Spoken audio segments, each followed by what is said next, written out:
사랑하는 우리 믿음의 성도 여러분, 하나님과 사람에게는 어떠한 차이가 있을까요? 라고 물어보면은 아마 여러분들 중에 대다수는 아니 목사님, 하나님하고 비교할 것이 따로 있죠. 어떻게 하나님과 죄인된 사람을 비교해서 설명하려고 하십니까? 라고 생각하실 것이 뻔합니다. 그러나 맞습니다. 하나님과 죄인된 사람은 서로 비교할 수 없고 서로 그 상대에 같이 놓을 수 있는 상황은 아닙니다. 그런데 성경은 간혹요 하나님과 사람을 비교해 설명하는 부분들이 몇 가지가 나옵니다. 그 중에 가장 대표적인 것 중에 하나가 뭐냐면 죄에 대한 감각입니다. 죄에 대해서 설명을 할 때 꼭 하나님은 하나님과 사람을 좀 비교해서 설명하는 예들이 있습니다. 예를 들자면 하나 보시죠. 출애굽기 19장. 출애굽기 19장입니다.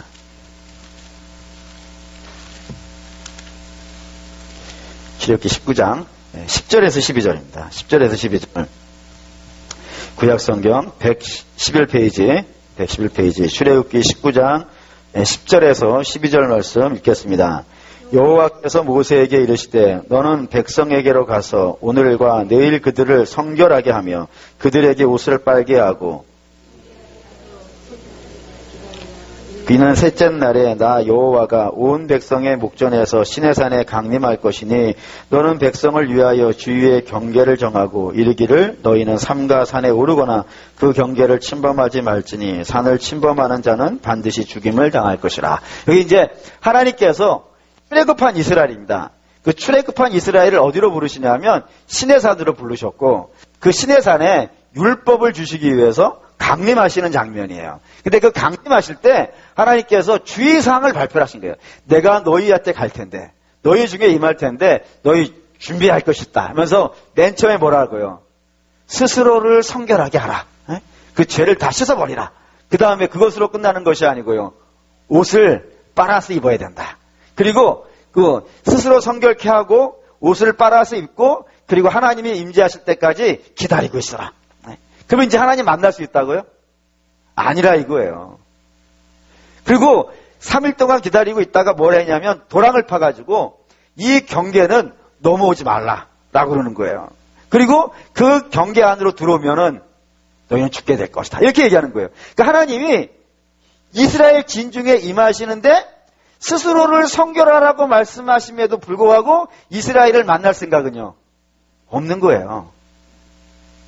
만나는 건 고사하고 가까이 오시지도 못하게 한단 말이에요. 왜 그러죠? 하나님은 죄하고 충돌하기 때문에 그렇습니다. 하나님 죄에 대해서 아무리 작은 죄라 하더라도 그걸 스스로 성결하게 한 사람들이라 할지라도 하나님은 그 작은 죄 하나가도 굉장히 민감하신 분이기 때문에 죄인하고 하나님하고는 이렇게 함께 한 자리에 빛과 어둠이 같이 있을 수 없듯이 동거할 수 없는 상황이라 이겁니다. 그 정도로 하나님은 죄에 대해서요 민감하신 거예요. 반면에 사람은 어떨까요? 이렇게 설명한다 이거예요. 사람은 어떨까요? 성경에 사람이 죄에 대해서 갖는 자세가 세 가지가 나옵니다. 세 가지가 나오는데 첫 번째는 뭐냐면 죄를 당연한 걸로 여긴다니까요. 당연한 걸로. 그러니까 아무 감각이 없어요. 예를 들면 가장 대표적인 것은 이방이 그렇습니다. 이방은 죄에 대한 감각이요 전혀 없어요. 그래서 이방은 겨우 뭐 정도를 지나가면 남의 거를 뺏는 것 정도라 그러는데 그것도 지금에나 그런 것이고 옛날에는 그런 감각도 없었다니까요. 얼마나 죄에 대한 감각이 없는지를 대표적으로 설명하는 것들이 있습니다. 그게 뭐냐면 남의 부인 뺏는 것을요 아무런 가책 없이 한다니까요. 예를 들어볼까요? 애굽인데 창세기 12장. 창세기 12장이에요. 창세기 12장. 창세기 12장 11절에서 12절 11절에서 12절 아브라함이 애굽에 내려가는 장면입니다. 거기에 11절에서 12절에 이런 말씀이 있습니다. 읽을게요. 그가 애굽에 가까이 이르렀을 때에 그대 아내 사레에게 말하되 내가 알기에 그대는 아리따운 여인이라 애굽 사람이 그대를 볼 때 이르기를 이는 그의 아내라 하여 나는 죽이고 그대는 살리리니. 애굽 사람들이 그러는 거예요. 애굽 사람들이 가지고 있는 그런 성향들이 남의 아내를 뺏기 위해서 그 남편을 죽이는 일쯤은요 그냥 별 감각 없이 하는 거예요. 그게 애굽 사람들만 그런 것이 아니라 그 동네 지역에 있는 사람들의 대표적인 특성인 것 같아요. 창세기 26장 가나안 사람들입니다. 이번에는 가나안 사람들 26장 7절 26장 7절. 6절, 7절 읽어보죠. 6절, 7절. 창세기 26장 6절에서 7절 읽겠습니다. 이삭이 그랄에 거주하였더니 그곳 사람들이 그의 아내에 대하여 물으매 그가 말하기를 그는 내 누이라 하였으니 리브가는 보기에 아리따움으로 그곳 백성이 리브가로 말미암아 자기를 죽일까 하여 그는 내 아내라 하기를 두려워하였음이니라. 거기 그랄이라는 동네가 가나안이에요. 그러니까 애굽 사람들만 남의 아내 뺏는 그런 것을 그냥 감각 없이 하는 것이 아니라 이 가나안 사람들까지, 가나안에 살고 있는 사람들까지 그렇게 행동을 하는 것을 그냥 별 감각 없이 그냥 내가 뺏고 싶으면 내가 힘이 있어서 그래서 뺏을 수 있다면 그 뺏는 것을 두려워하지 않는 사람들이 애굽 사람이기도 하고 가나안 사람 다 이방인들이 그렇단 말입니다. 이런 것도 있고 또 뿐만 아니라 두 번째는 우상 숭배도요. 이방에는 우상 숭배가 어마어마한 거예요. 심지어는 자기 아들을 불 속에 집어넣는 것도요. 그냥 한다니까요. 근데 왜 자기 자식을 불 속에 집어넣을까요? 그게 왜 그러냐면 그게 다 농사와 관련된 제사들이에요. 그러니까 농사만 잘 될 수 있고 내가 성공할 수만 있다면요. 자기 자식도 희생시키는 것을 겁내지 않는다니까요. 내 목적만 이룰 수 있고 내 뜻만 이룰 수 있다면 자식 희생시키는 것이 아무 감각이 없는 사람이라면 나면 어떻겠습니까? 자기 자식도 그렇게 대하는데 그러니까 전부 뭐 잘 살 수만 있다면 내 주머니에 채울 수 있다면 그래서 우상 숭배를 성경에 자꾸 탐욕이라고 이야기하는 것은 그게 다 연결이 되어져 있기 때문에 그래요. 전부 다 자기의 뭐 원하는 것만 이룰 수 있다면 그 누구의 희생도 그 대가를 지불한 걸 아까워하지도 아니하고 두려워하지도 않는 것이 우상 숭배에 있는 것이고 그런 우상 숭배가 이 가나안과 애굽에 있는 모든 지역들의 공통적으로 가지고 있는 특징들이라고 합니다. 뿐만 아니라 세 번째는 그렇게 죄를 짓고 있음에도 불구하고 남의 아내 뺏는 거 감각 없고 자기 자식 불 속에 집어넣는 것도 감각 없는 그런 것들을 양심의 가책이라고 하는 것은요. 전혀 느끼지 않고 하더라는 겁니다. 그냥 당연한 걸로 생각한다고. 하나님에 대한 감각이 없어서 그렇습니다. 하나님에 대한 감각이 없으면 이 땅에 있는 모든 사람들은 다 살아가는 원칙이 뭐냐면 자기 만족과 자기 유익입니다. 자기 만족과 자기 유익만 낼 수 있다면 무엇이든지 할 수 있는 것이 이 이방이었다 이거예요. 그러면 이방은 그렇게 하고 이스라엘은 안 그럴까요? 이스라엘도 마찬가지입니다. 특별히 성경에서 이스라엘이 이 이방의 문화, 이방의 문화를 닮아가는 데 있어서는 중요한 특징이 하나 붙어와요. 그게 뭐냐면 이스라엘이 누구랑 가깝게 지내면요. 세상하고 가깝게 지내면 그냥 휙 넘어간단 말이에요. 몇 가지 좀 예를 들어볼게요. 하나는 야곱의 아들 중에 네 번째 아들이 있습니다. 네 번째 아들을 여러분이 순서를 기억할 필요는 없지만 저는 그런 걸 외우는 걸 재밌어하는 사람이니까. 누구냐면 여러분들 수준은 상당히 높습니다. 이렇게 얘기하면 남들 아무도 못 알아들어요. 유다입니다. 근데 유다가 그렇다는 것은 유다는 이스라엘을 대표하는 사람이기 때문에 유다만 그렇다는 것이 아니고요. 나머지들도 마찬가지라는 것을 대표로 유다로 설명한다고요. 근데 그 유다가 어떻게 사냐면 38장, 창세기 38장 1절입니다. 창세기 38장 1절. 창세기 38장 1절. 읽습니다. 그 후에 유다가 자기 형제들로부터 떠나 내려가서 아둘람 사람 히라와 가까이 하니라. 유다가 가까이 한 사람이 나온다 이거예요. 그게 누구라고요? 아둘람 사람 히라라고 하는 사람이랑 같이 다닌다고요. 왜 그러냐면 이게 뭐냐면 아둘람이라고 하는 지역은 나중에 모세가 너희가 가나안에 들어가면 반드시 없애야 되는 성읍을 31개를 설명을 해요. 31개 성읍을 설명하는데 이 31개 성은 반드시 다 없애버려야 된다 라고 설명했던 31개의 성읍 중에 하나가 이 아둘람이에요. 얼마나 악한지 알겠어요. 거기에 히라라고 하는 사람하고 더불어 지내고 사는 거예요. 더불어 그렇게 믿음이 없고 악한 자하고 더불어 살아가니까 그 유다의 삶이 어떻게 되겠어요? 엉망진창이 돼요. 그래서 그가 누구랑 결혼하는 거예요? 가나안 사람 수아의 딸하고. 그러니까 예전 아시잖아요. 아브라함이 자기 종한테 야, 나 며느리 맞이해야 되는데 어디 가서 며느리 데려오라고요? 내가 내 고향에서 데려와라. 그랬더니 종이 뭐라 그래요? 아니 여기 안 돼요 여기? 여기 가나안 안 돼요? 라고 했을 때 가나안 여자는요 절대로 안 된다 그랬다고요. 나중에 이삭이 그의 아들 둘에게 결혼을 시키는데 그 첫째 아들이 에서지 않습니까? 그 에서가 누구랑 결혼해가지고 이삭이 근심을 하기 시작해요. 가나안 여자랑 결혼해서 근심을 시작한다니까요. 그 정도로 가나안은 싫어하는 거란 말이에요. 그런데 유다가 어떻게 했다고요? 그 아둘람 사람 히라랑 어울려 다니다가 수아라는 가나안 여자랑 덜컹 결혼을 해버린 거예요. 그리고 자식을 낳았으니 그 자식들이 온전하겠냔 말이에요. 다 엉망진창이지 않습니까? 엉망진창이어가지고 하나님의 심판을 받아요. 근데 그 정도 되어지면 이 유다가 정신을 차려야겠죠. 정신을 차려야 되는데 유다는 정신을 차리지 않아요. 여전히 히라랑 돌아다니다가 나중엔 어떤 일을 만나게 되어지냐면은 이 유대인들에게 추수감사절이 있어요. 유대인들의 추수날, 우리는 뭐 농사를 베는, 벼를 베는 날이 추수날이지만 유대인들은 양털 깎는 날이 추수날이에요. 그 양털을 깎아서 생계를 유지하기 때문에 그 양털을 깎아가지고 버는 돈 있잖아요. 그 버는 돈을 갖고 어디를 가는 거예요? 그렇죠.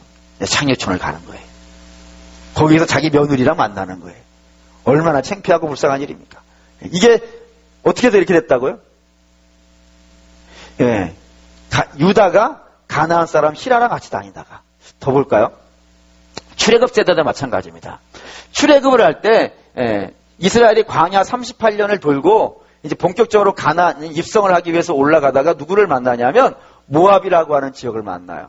근데 그 모압 왕이 발락인데 이 발락이 이스라엘이 지나가는 꼬라지가 영 보기가 싫은 거예요. 그래서 저들을 어떻게 하면 저주할까 싶어가지고 유프라테스 강가에서 무당 짓을 하고 먹고 살아가고 있는 이 발람이라는 무당을 불러왔어요. 그리고 돈을 많이 줘서 불러왔어요. 그래서 그 저주하려고 그랬더니 저주가 돼요, 안 돼요? 저주가 안 됐어요. 3번에 걸쳐서 저주를 하려고 그랬는데 그 3번을 다 실패를 한 거예요. 그러니까 발락이 엄청나게 열받았어요. 당연히 열받죠. 왜냐하면 내가 나름대로 복채를 많이 내놨거든요. 돈을 많이 내놓고 이 저주를 해달라 그랬는데 저주는 안 하고 축복만 하고 있으니까 발락이 열받아가지고 이 발람을 해코지 하려고 딱 마음을 먹었어요. 근데 이 발람도 도망갈 구멍을 만드는데 어떻게 도망갈 구멍을 만드냐면 이렇게 만듭니다. 내가 이스라엘을 저주할 수는 없습니다. 근데 이스라엘이 스스로 저주를 받을 수 있는 길을 알려주겠습니다. 그런 거예요. 그게 뭐죠?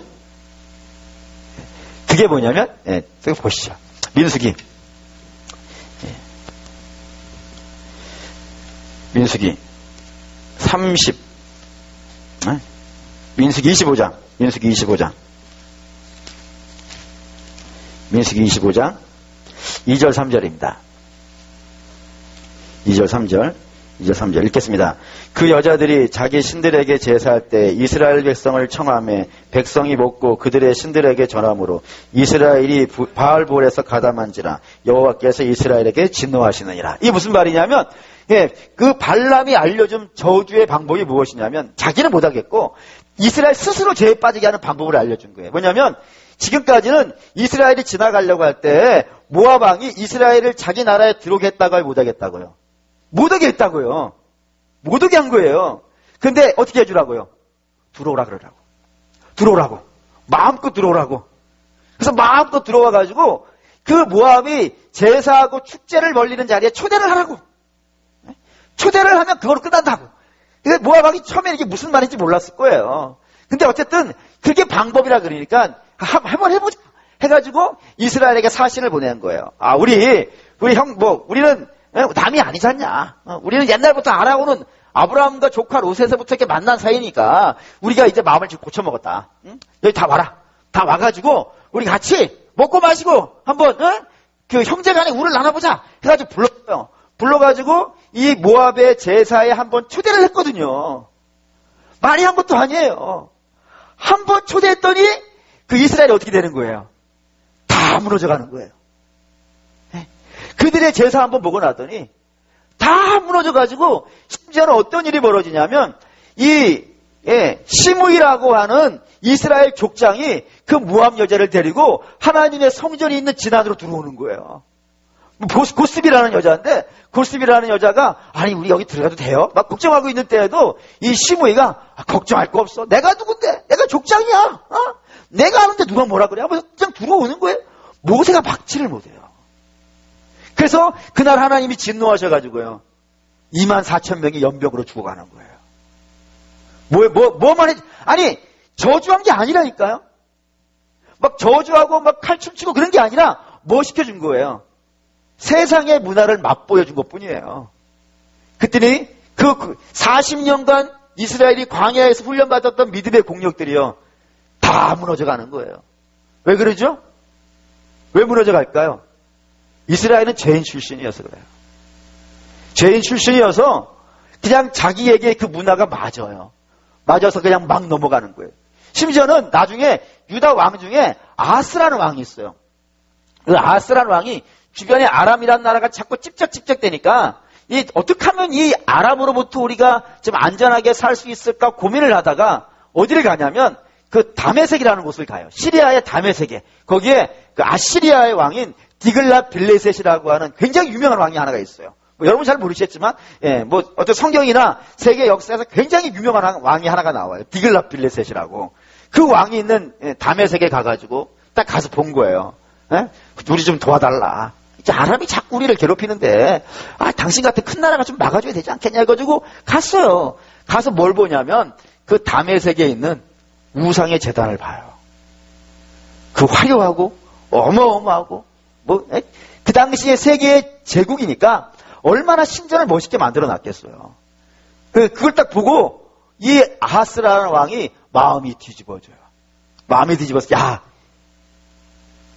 이 아시리아의 힘은 저 신에게 있는가 보다. 우리도 저 신을 우리나라에 도입을 해가지고 수입을 해서, 여러분 신을 수입한다는 게 웃기지 않습니까?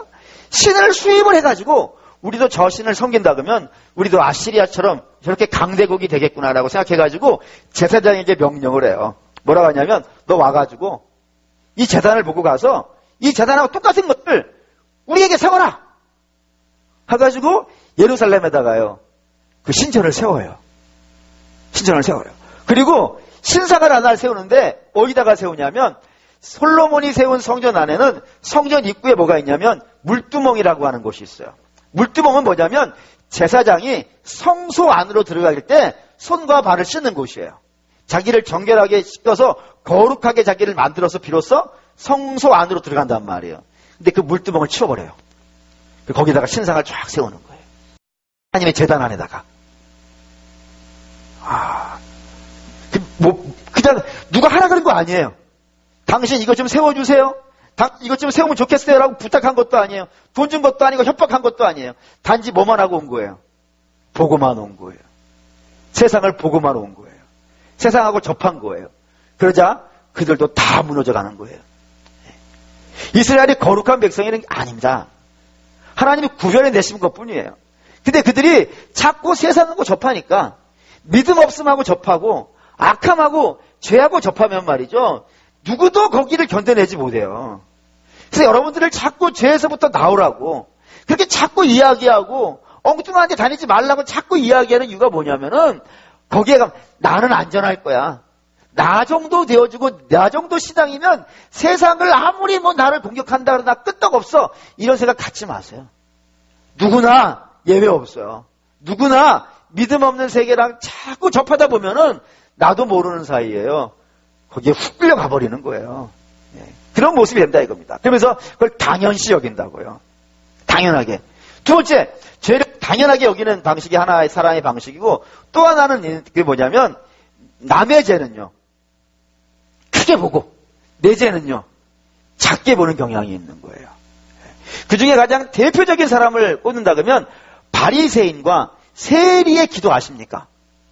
바리새인과 세리의 기도를 하는데 거기에 세리는 말이죠. 죄인이 맞아요. 분명히 죄인이 맞아요. 그 왜 죄인이냐면 모든 세리는 다 마찬가지라고 생각이 되는데 그 세리는 로마에서 임명받은 세리들이에요. 그러니까 세금 공무원들이에요. 근데 이 세금 공무원들이 로마에서 100원씩만 국민에게 받아가지고 우리한테 80원을 바치고 너는 20원을 가져라. 이렇게 명을 받았단 말이에요. 그러면 당연히 100원을 받으라 그랬으면요. 100원만 받는 게 정상이란 말이에요. 그리고 80원은 로마에 보내고 20원만 자기가 가져도 많이 갖는 거란 말이에요. 근데 그렇게 하지 않는 거예요. 어떻게 하냐면 200원을 걷는 거예요. 그래서 80원은 로마로 보내고 20원은 뇌물로 쓰고 100원은 자기가 갖는 거예요. 그러니까 백성들이 그 세리가 나타나면요, 끼워주질 않는 거예요. 그래서 삭개오가 대표적인 세리란 말이에요. 그 세리가 예수님을 만나려고 오는 그 골목에, 길목에 나가서 끼워볼라 했더니 안 끼워줘가지고 나무 위에 기어 올라간 거란 말이에요. 그 정도로 유대인들이 싫어하는 사람이 맞아요. 그러니까 죄인 중에 죄인은 역시 세리인 건 틀림이 없어요. 그러면 바리새인은요, 그런 국민들의 세금을 뺏어낸 적은 없어요. 국민들로부터 억울하게 돈을 뺏어낸 적은 바리새인은 한 번도 그런 걸 하지 않아요. 반면에 저들이 신앙적인 의무라고 불려있는 금식을 한다든가 11조를 낸다든가 예배를 드린다든가 이런 것들도 한 번 빼본 적도 없어요. 그래서 당연히 다 했어요. 그런데 놀라운 일이 하나가 있어요. 성경은 세리보다 바리새인이 더 큰 죄인이라 그런다고요. 왜 성경은 바리새인을 더 큰 죄인이라 그럴까요? 이유가 있습니다. 바리새인의 존재 이유는 무엇이냐면은, 바리새인이 언제 역사에 등장하냐면 이스라엘이 바벨론 멸망 다음에 나와요. 바벨론에게 멸망을 했어요. 멸망을 해가지고 포로로 끌려간 거예요. 바벨론 포로로 끌려가가지고 바벨론에 갔으니까 뭐가 없겠어요? 성전이 없는 거예요. 거기는 성전이 없어요. 성전이 없다는 건 더 이상 희생제사는요, 속죄제나 유월절이나 초막절이나 오순절이라 하는 번제나 이런 제사는 못 드리는 거예요. 그들이 유일하게 할 수 있는 것은 무엇이냐면 하나님의 말씀을 읽고 하나님의 말씀을 가르치는 것, 이거 외에는 할 수 있는 게 없는 거예요. 근데 하나님의 말씀을 읽고 연구하면서 우리가 멸망한 이유를 설명해 준 사람도 있다 이거예요. 그게 누구예요? 그게 바리새인들이에요. 그러니까 바리새인들은 항상 되는 일이 뭐냐면 우리가 왜 멸망했는가, 우리가 왜 자빠졌는가, 이거를 설명해가지고 백성들의 마음을 세상에서부터 어디로요? 하나님께로 인도해 가는 것이 자기들이 맡은 일이란 말이에요. 근데 그걸 하질 않아요. 그걸 하지 않고 마태복음 앞에 보시죠. 마태복음 23장, 마태복음 23장 13절.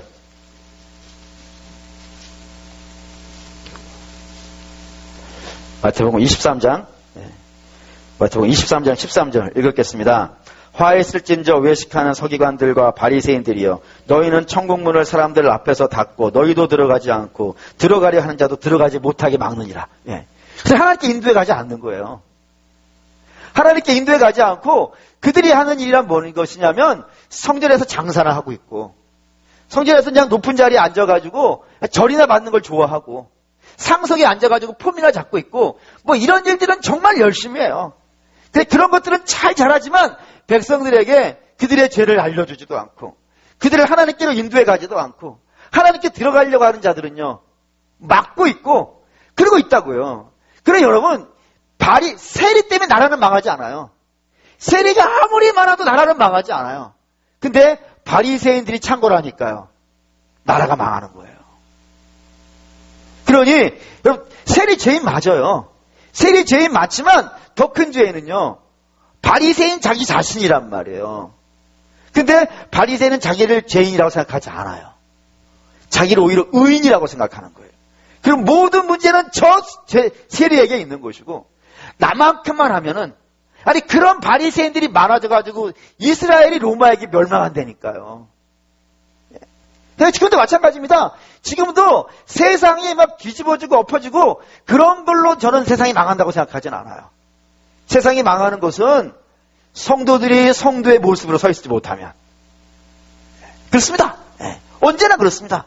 예루살렘이 멸망할 때 그랬어요. 예스겔서에 보면 예루살렘이 멸망할 때도 이 성 무너진 데를 서가지고 하나님 우리를 불쌍히 여겨주십시오 라고 고백하는 그 한 사람이 없어가지고 망했다고 한단 말이에요. 아니 죄인들은 원래 넘치는 거예요. 근데 하나님의 백성의 자리에 있지 아니하고 거기 엉뚱한 자리에 헤매고 있으면 그게 망한다 이겁니다. 근데 이게 다윗도 마찬가지라 이거예요. 오늘 여러분과 읽은 이제 본문 앞절인데, 그 앞절에 12장에 이제 나단 이야기가 나오잖아요. 나단이 와서 예를 든 게 있어요. 그 예를 든 것이 어느 학자들은 이걸 예다라고 하시는 분이 있어요. 그냥 있지 않은 이야기인데 예를 들어서 한 이야기다라고 하시는 분이 있는데, 되게 많은 경우는 이거 실제로 있었던 일이라고 하는 거예요.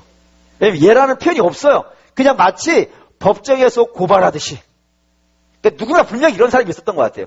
분명히 양 99마리 가지고 있는 사람이 있고 양 1마리밖에 없는 사람이 있었단 말이에요.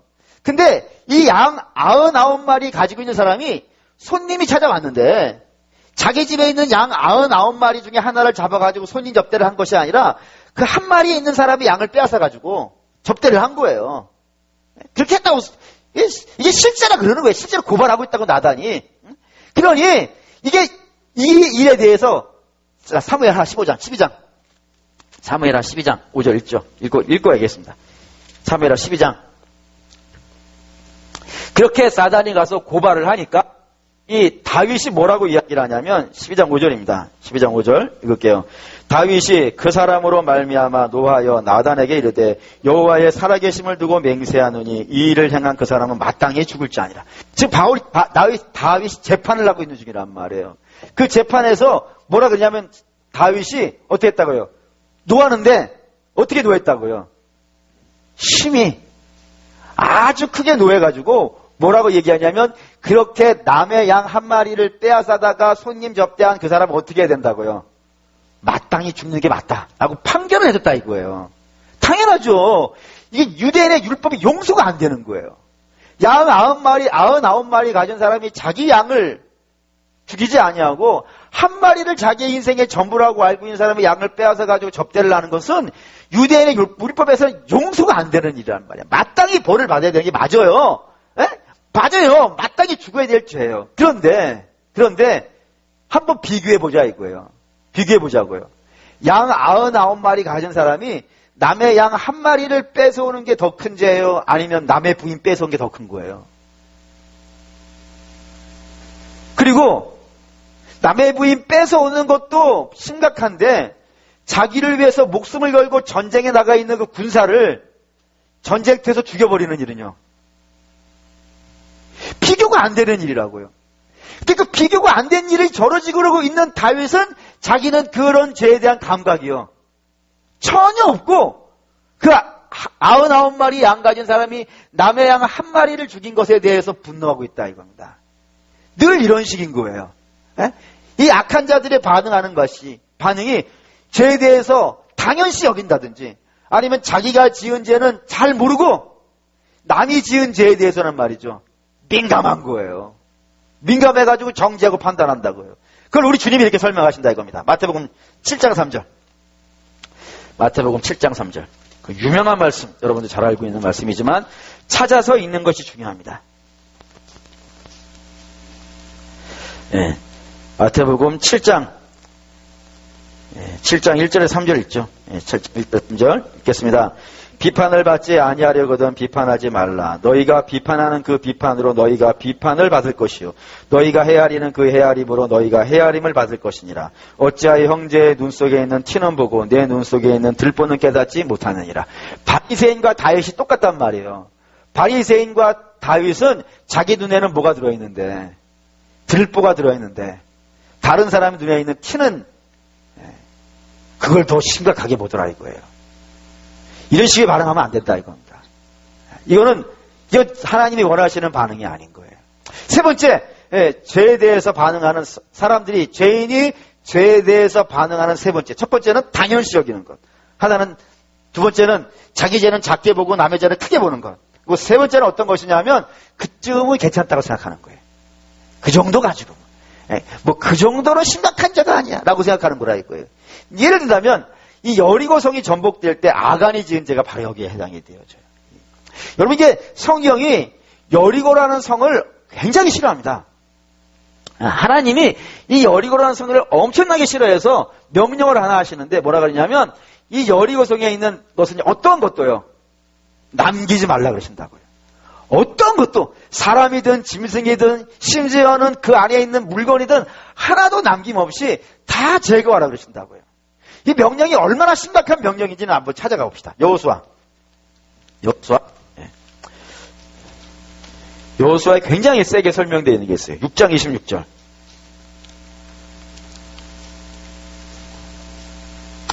여호수아 6장 26절 읽겠습니다. 여호수아가 그때에 맹세하여 이르되 누구든지 일어나서 이 여리고성을 건축하는 자는 여호와 앞에서 저주를 받을 것이라. 그 기초를 쌓을 때에 그의 맏아들을 이를 것이요 그 문을 세울 때에 그의 막내 아들을 이르리라 하였더라. 굉장히 센 말이죠. 이게 얼마나 센 말인지 한번 좀 생각을 해봅시다. 기초를 쌓을 때 맏아들이 죽을 것이고 성문을 달 때 막내 아들이 죽을 거라고요. 그러니까 다시 말하면 이 성은 절대로요, 다시 이런 성을 쌓으면 안 된다 이거예요. 이런 성은 다시는 역사가 나타나면 안 되는 거예요. 그 정도로 하나님이 싫어하는데 이걸 이렇게 설명하는 거예요. 큰아들이 죽고 막내 아들이 죽는다고요. 이걸 여러분 이거랑 비교해 보세요. 성경에 등장하는 인물들 중에서 가장 악한 것으로 말하면 첫째 순위나 둘째 순위에 들어갈 만한 사람이 하나가 있어요. 그게 누구냐 하면 애굽의 바로예요. 그렇죠? 애굽의 바로는 얼마나 악한 자인지 그냥 좀 일을 시키는데 뭐 너무 잔혹하게 시키잖아요. 그것도 나중에는 부족해가지고, 그 산파로와 하여금 아이를 낳으면 산의 아이면은 죽이고 계집 아이면은 살려두라는 명령도 한단 말이에요. 그것도 안 먹히니까요. 나중에는 잡아다가 다 갖다 던져버린단 말이에요. 이보다 더 악한 자가 어디 있어요. 근데 이렇게 악한 자도 뭐만 죽어요? 맏아들만 죽어요. 그렇잖아요. 맏아들만 죽어요. 근데 여리고성을 쌓았는 자는요, 그 막내 아들도 죽이겠다 이거예요. 그러니까 이거 2배 아니에요, 2배. 바로가 당한 벌의 2배 정도가 아니라 3배, 4배란 말이에요. 그 정도로 여리고를 싫어한단 말이에요, 하나님은. 그러니까 여러분 그런 감각이 있으셔야 돼요. 그러니까 하나님, 그 여리고라는 색이 얼마나 하나님 보시기에 그동안에 견딜 수 없을 만큼 하나님을 상심시키고 괴롭게 했는지, 그 정도로 심각한. 그러니까 애굽은 살아남잖아요, 그래도. 맏아들 죽는 걸로 끝나지만 여리고성은 아예 그 씨를 말려버리라 할 정도로 그렇게 심한 벌을 내리시는 것이란 말이에요. 그러니 그 성 안에 있는 어떤 것도 이스라엘 중에 들어오면 안 되는 거예요. 근데 아간은요, 갖고 들어오는 거예요. 갖고 들어오는 거예요. 뭐 옷 한 벌, 금 조각 몇 개. 그 여리고성 안에서 있는 그 모든 재산에 비한다면 아간이 가져온 거는 사실 얼마 되지 않는 돈이에요. 얼마 되지 않는 거예요. 하나하나씩 보고 보면 하나씩 놓고 본다면 비싼 거예요. 왕의 옷이고 뭐 이런 거예요. 값비싼 곳이지만 여리고라고 하는 전체 성읍에 있는 금액에 비한다면 이 아간이 가져온 건 사실 별거 되지 않는 거예요. 근데 그 별거 되지 않는 것 때문에 하나님이 이스라엘과 함께 하지 않으시는 거예요. 그러니 어떤 일이 벌어져요? 여리고에 비해서는 코딱지만큼 작은 성인 아이성 가가지고요, 이스라엘이 다 넘어져 버리는 거라 이겁니다. 적당한 죄는 없어요, 여러분. 요 정도는 괜찮아요. 그런 죄는 없어요. 그 사울도 마찬가지지 않습니까? 하나님이 사울에게 명령하셨어요. 야, 너 전쟁에 나가는데 아말렉과 싸울 때 아말렉은 내가 용서하지 않는다. 아말렉을 하나님이 얼마나 싫어하시냐면 이스라엘이 애굽에 나왔을 때 그 처음으로 가나안 가는 이스라엘 앞에서 막아낸 자가 아말렉이었어요. 그래서 하나님이 뭐라 그러시냐면 여호수아에게, 모세에게 말씀하시는 거야. 야, 너 여호수아에게 알게 해줘야 돼. 내가 아말렉은 저 민족이 없어질 때까지 내가 가만히 있지 않을 거야 라고 할 정도로 심각하게 저주하시는 것이 아말렉이라고요. 그렇게 한 아말렉과 사울이 전쟁을 나가는데 하나님이 저들 진멸하는데 아무것도 남기지 말라라고 명령했음에도 불구하고 사울이 어떻게 하는 거예요? 남긴다니까요. 남겨요. 적당하게 남겨요. 그리고 그걸 뭐 하려고 갖고 왔다 그러는 거예요? 하나님께 예배 드리려고 남겨놨다 그런다고요. 그 택도 없는 소리죠. 하나님이 그걸 받으시겠습니까? 그 죄 없애버리라고 한 것을 하나님이 받으시겠습니까? 근데 그건 하나님께 드리겠다고 하는 명목상 여러 세워놓고 자기가 챙기려고 한 것인데 하나님이 그것 때문에 뭐라 그러시는 거예요? 순종이 제사보다 나으시다고 하시면서 너는 이제 틀렸다라고 하시는 그런 명령에 이 본문이 사용되고 있다 이겁니다. 그 작은 죄는 없어요. 요 정도는 괜찮은 거야 라고 하는 죄는 없어요. 하나님은 작은 죄도 싫어하신다니까요. 근데 죄를 굉장히 경시 여기는 그런 문화 중에 하나가 우리 기독교인들 중에도 이렇게 슬쩍 들어와 있는 것이 있어요. 그게 뭐냐면 잘못된 회개입니다. 잘못된, 목사님 회개면 회개지 잘못된 회개는 뭡니까? 라고 생각할지 모르겠지만 이렇게 하신다고요. 그냥 내가 어떤 죄를 졌을 때 하나님 앞에 가가지고 하나님 용서해 주세요라고 이렇게 눈물 몇 번 흘리고 그렇게 기도하면 그게 끝나는 줄 아시는 경우도 있어요. 여러분, 잘못된 생각이에요. 여러분, 회개라고 하는 것은 분명히 하나님께 하는 게 맞습니다. 근데 하나님께 하는 것은 이런 개념인 거예요. 하나님과의 나의 관계가요, 깨지지 않게 하는 거예요. 왜요? 하나님과의 관계가 깨지면 그게 파멸이거든요. 그게 멸망이에요. 그래서 천국에 가려면 반드시 뭐를 하고 가야 되는 거예요? 회개를 하고 가게 돼 있단 말이에요. 철저하게 자기 죄를 회개하고 하나님 관계를 새롭게 함을 통해서 천국에 간단 말이에요. 근데 그렇게 했다라고 해서 이 땅에 책임이 없어지느냐? 그건 아니라 이거예요. 내가 하나님 앞에 회개를 했으니까 이 땅에서 내가 감당해야 될 그 죄에 대한 열매도 그게 다 없어지느냐? 그렇지는 않다 이거예요. 그걸 뭘로 알 수 있냐면 속건제라고 하는 제사가 있습니다. 이스라엘이 5대 제사 중에 번제, 소제, 화목제, 속제제, 속건제가 5번째 5대 제사 중에 하나가 있어요. 요 속건제가 뭐냐면은 배상죄예요. 배상. 내가 어떤 잘못을 저질러 가지고 그 잘못으로 다른 사람이 피해를 입었어요.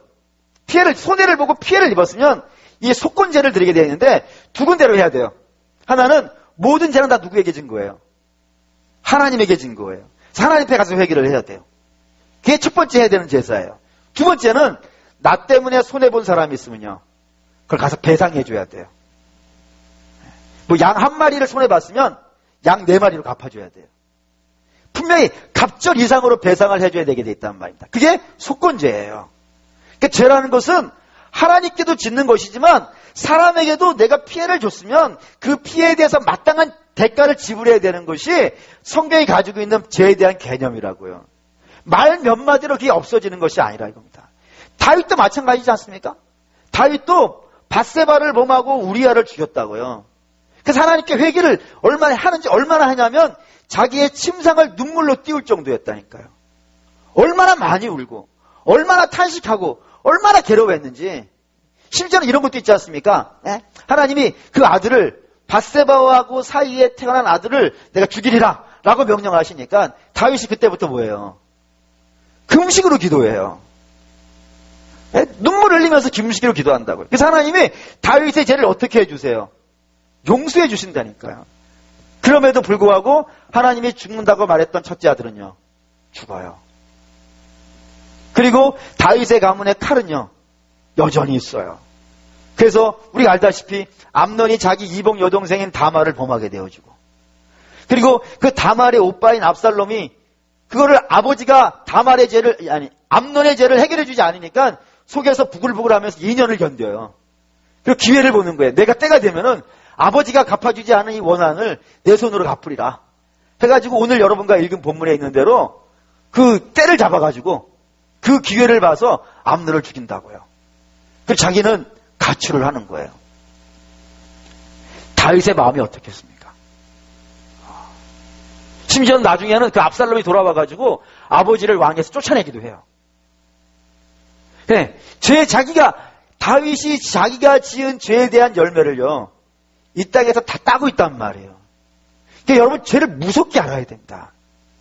특별히 성경은 일반 백성이 지은 죄하고 지도자가 지은 죄를 같은 죄라고 봤을 때 어디를 더 세게 심판을 하겠어요? 지도자를 더 세게 얘기해요. 예를 들면 지금 다윗이 그렇죠? 다윗이 범한 죄는 당시의 왕이라면 대부분 이런 죄를 몇 번씩 짓는 죄예요. 근데 다윗에게 이 죄를 하나님 더 세게 물으세요. 세게 물은 죄 하나 더 볼까요? 아담이 지은 죄는 선악과 하나 따먹은 죄였어요. 저는 이 죄를 생각할 때마다 참 하나님 앞에 부끄러워요. 뭐냐면 아담은 선악과 하나 정도 따먹은 거지만 나는 선악과를 나무채 뽑아버린 적도 있어요. 저는 사실 아담보다 더 큰 죄를 졌음에도 불구하고 아담이 더 큰 벌을 받아요. 신락을 하고 생명을 잃고 모두가 다 아담 때문에 이렇게 됐다고. 그렇다면 어떻지 않습니까? 네. 뿐만 아니라 모세도 그렇죠. 모세가 가나안 못 들어가지 않습니까? 가나안 못 들어가게 된 게 이유가 뭐 때문에 그런 거예요? 반석을 2번 쳤다는 거예요. 여러분, 우리는 반석 2번 친 정도가 아니죠? 반석을 뽑아버리는 사람들이잖아요. 근데 모세는 그걸로 벌을 받는 거예요. 왜 그러죠? 지도자이기 때문입니다. 왜 지도자는 더 세게 벌을 받을까요? 영향력 때문에 그래요. 일반 백성은 죄를 져도 그 전체 영향력을 끼치는 경우가 많지가 않아요. 근데 지도자일 경우에는요, 영향을 끼쳐요. 전체에게 영향을 끼쳐요. 네. 특별히 어린 세대들에게 지도자는 좋은 모델이 되어줘야 돼요. 그렇지 않습니까? 특별히 어린 세대들에게는 모델들이 되어줘야 돼요. 근데 우리 젊은 학생들을 다 모아놓고 너희가 존경할 만한 믿음의 사람을 쓰라 그러면 누구 쓸 것 같습니까? 너희가 존경하는 믿음의 사람 쓰라 그러면 이러고 써요. 아브라함 링컨. 또는 백화점왕 이름이 뭐더라? 워너메이커. 다 외국 사람만 써요. 박사 이렇게 쓴 사람 못 봤어요. 우리 교회 아이들한테 한번 써보라 그러게 됐어요. 한번 너희들이 믿음으로 존경하는 사람 써보라 그러면 나 성경에 나오는 사람들 쓰고 다 그런 사람들만 쓸 것 같아요. 근데 부끄럽죠. 나는 그래도 지도자인데 내가 다음 세대에게 정말 존경받는 지도자인가. 부끄러운 생각들이 부스부스 들을 때가 많습니다. 근데 그런 거예요. 영향력이 너무 강한 거예요. 영향력이 너무 강해가지고 그 윗세대, 그 다윗에게, 모세에게, 그리고 아담에게 수많은 믿음의 세대들한테 하나님이 직분이 높을수록 영향력이 강할수록 더 강하게 하나님이 심판하신다 이겁니다. 그래서 다음 세대에게 본이 되게 하시려고요. 그런 거 본다면 우리는 여러분 이런 마음 가지셔야 돼요. 정말 작은 죄를 두려워하실 수 있어야 돼요. 그래서 여러분에게 종종 말씀드리지 않습니까? 윤동주의 서시를 참 좋아한다고. 윤동주의 서시를 좋아하는 이유는 딱 하나입니다. 그 식구 하나 때문입니다. 잎새에 이는 바람에도 나는 괴로워했다. 여러분 윤동주는 잎새에 이는 바람 정도로 괴로운 사람이 아니에요. 그가 왜 그런 시를 쓰냐면 그가 유승 감옥에 있었을 때 일본 순사가 때렸단 말이에요. 그리고 그의 몸에다가 생체 주사를 놓고 막 그랬다고요. 그러니까 잎새에 있는 바람이 아니에요. 굉장히 괴로운 일이라고요. 그래가지고 감옥이 자기 감방에 돌아와가지고 저 나쁜 놈들, 저 쳐죽일 놈들 막 그러고 있는 것, 자기가 그렇게 억울한 일을 당한 것에 대한 분풀이를 막 하고 있는데 그걸 보면서 막 괴로워하고 있는 거예요. 나 하나님을 찬양해야 되고 하나님을 기뻐해야 되는데 왜 이렇게 나의 안에는 미움이 가득 차 있는지. 미움을 가득 찰 수밖에 없는 상황이잖아요. 근데도 자기 안에 미움이 차가는 걸 보면서 괴로워하고 있는 거예요. 그걸 식구로 표현한 것이 잎새에 이는 바람에도 나는 괴로워했다 이거예요. 여러분, 우린 작은 죄에 괴로워하십니까? 작은 죄를 크게 보십니까? 이건 별것도 아니지. 남들도 다 이렇게 해. 이 정도는 남들도 다 그래. 여러분, 그건 누가 하는 말이냐면 세상 사람들이 하는 말입니다. 죄를 모르고 하나님이 그 죄를 얼마나 싫어하는지를 모르는 그 감각 없는 사람들은 자기가 죄를 졌는데도 불구하고 남들하고 비교해서 더 큰 죄인하고 비교해서 나는 아무것도 아니야 라고 얘기한다고요. 근데 우리는 누구랑 비교해야 되는 사람인 거예요? 하나님하고 비교해야 되는 사람이라니까요. 우리는 하나님을 쫓아가고 있으니까 지금 우리 눈에 뭐가 보이는 거예요? 주만 바라보고, 이 노래가 아닌 거예요. 우리 날마다 주만 바라보고 있는데 그 주님을 바라보고 나를 보면요 부끄러운 거예요. 그 부끄러워가지고 하나님 앞에 애통하고 탄식할 수밖에 없는 것이고 울면서 따라가는 거예요. 주님을 울면서 주여 나를 불쌍히 여겨주시옵소서. 하나님 오늘도 또 넘어지는데 완벽한 사람은 없는 거예요. 누구도 완벽한 사람은 없는 거예요. 늘 하나님 앞에 애통하며 자복하고 회개하면서 주님 따라가는 게 인생이란 말입니다. 그러니까 자기 죄를 알고 가는 거예요. 하나님 그래서 은혜를 알게 되어지고. 근데 그런 감각이 없이 그냥 세상 사람들하고 비교해서 나는 이건 아무것도 아니야. 이건 뭐 당연한 거야. 저 사람이 더 큰 죄를 졌어. 라고 하면서 자꾸 자기 죄를 인정하지 못하고 가는 것은 정당한 믿음의 사람들이 가는 죄에 대한 반응이 아니더라 이겁니다. 특별히 우리가 죄에 대해서 하나님이 얼마나 심각하게 다루는지를 뭘로 알 수 있냐면 예수 그리스도의 십자가를 보면 알 수 있잖아요. 예수님의 십자가는 당신의 죄 때문에 진 게 아니지 않습니까? 예수님이 지신 십자가는 우리 때문에 지신 십자가잖아요. 우리의 죄를 당신의 아들 어깨 위에 짊어지어 놓고 하나님이 그 죄를 대충 다스리냐는 말이에요. 내 사랑하는 아들이 짊어진 죄니까 내가 봐줄게. 얘 사람들이 지었으면 내가 십자가 지우는데 네가 지은 죄니까 십자가가 아니라 그냥 이렇게 곤장 몇 대 맞고 끝내자 이렇게 하시지 아니하시고요. 더 잔혹하게 찌르시잖아요. 그러면서 우리가 그걸 보고 탄식하는 거예요. 그게 원래 내 죄인데. 하나님은 죄를 굉장히 세게 다루세요. 그러면 우리도 그 주님을 바라보고 있으니까 그 작은 죄를 괴로워해야 되는 게 정상입니다. 그러니 여러분 그냥 대충 넘어가려 하지도 마시고, 남이 죄가 더 크다고 하실 것도 없고, 당연시 하지도 마시고, 그냥 하나님이 내게 알려준 죄가 있다면 주여 나를 불쌍히 여겨주시고, 하나님 그거를 우리를 괴롭히시려고 자꾸 우리 죄를 끄집어내는 것이 아니라 그렇게 해야 고쳐지거든요. 그렇게 해야 새로워지거든요. 그렇게 해야 아름다워. 공부 잘하는 학생들 있지 않습니까? 공부 잘하는 학생들을 이렇게 묻어보면은 이게 제가 아는 게 하나가 있어요. 그게 뭐냐면 시험 보고 와가지고 시험에서 틀린 것이 있으면 그날 그 틀린 것 때문에 괴로워하는 거예요. 내가 이게 왜 틀렸는가? 이걸 틀리면 안 되는 문제인데 이거 틀렸네? 라고 하면서 애통해하는 반면에 저는 어땠냐면은 시험 끝나고 영화 보러 갔어요. 달라요. 근데 시험 보고 영화 보러 간 저는 다음에도 그 시험 또 틀렸고 그거 애통했던 애는 100점을 받더라 이거예요. 여러분의 우리 애통해야 돼요. 우리 자신을 보고 애통해야 하셔야 돼요. 그러면서 하나님의 은혜를 입어야 되고 하나님의 자비를 구해야 되고 그런 은혜와 자비가 우리를 새롭게 한단 말입니다. 그렇게 가는 거예요. 성도는 그게 아름답게 가는 길이에요. 그게 영광스럽게 가는 길이고 그게 복되게 가는 길입니다. 그 길을 가라고 우리를 불림받은 거예요. 그러니 사랑하는 믿음의 성도 여러분, 죄에 대한 감각이 여러분에게 살아나시길 바랍니다. 다 살아나길 바랍니다. 죄에 대한 감각이 없는 건 불신자들이고 죄에 대한 감각이 있는 자들, 죄인 중에 괴수입니다. 죄인 된 자가 하나님을 보았습니다. 망하게 되었습니다. 주여 죄인입니다. 떠나십시오. 다 한 믿음의 선조들이 하신 얘기입니다. 그런 죄에 대한 감각이 저와 여러분에게 오늘 이 밤에 살아나는 역사가 있기를 주의 이름으로 축원합니다. 아멘. 결단하시오.